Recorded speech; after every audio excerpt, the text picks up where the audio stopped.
வங்கக்கடலில் நிலவிய டிட்வா புயல் வலுவிழந்து ஆழ்ந்த காற்றழுத்த தாழ்வு மண்டலமா மாறி இருக்கிற சூழல்ல சென்னை உள்ளிட்ட வடகடலோர மாவட்டங்கள்ல கனமழை கொட்டி தீர்த்துட்டு வருது. இப்படியான சூழல்ல அடுத்தடுத்த நாட்களுக்கான வானிலை நிலவரம் குறித்து இப்ப விரிவா பார்க்கலாம்.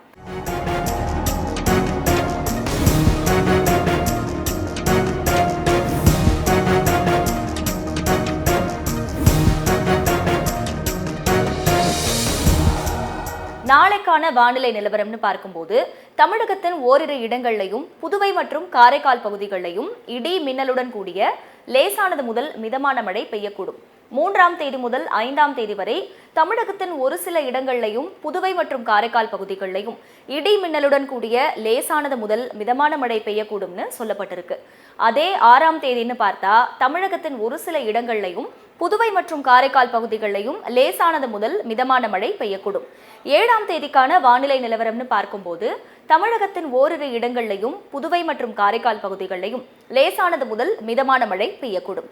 சென்னை மற்றும் புறநகர் பகுதிகளுக்கான வானிலைன்னு பார்க்கும்போது வானம் ஓரளவு மேகமூட்டத்துடன் காணப்படும்.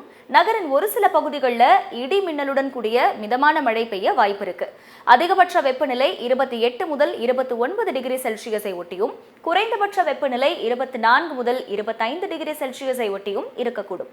மீனவர்களுக்கான எச்சரிக்கைன்னு பார்க்கும்போது வட தமிழகம் புதுவை கடலோர பகுதிகளில் காலை முதல் மணிக்கு 40 முதல் 50 கிலோமீட்டர் வேகத்திலும் இடையிடையே 60 கிலோமீட்டர் வேகத்திலும் சூறைக்காற்று வீசக்கூடும்.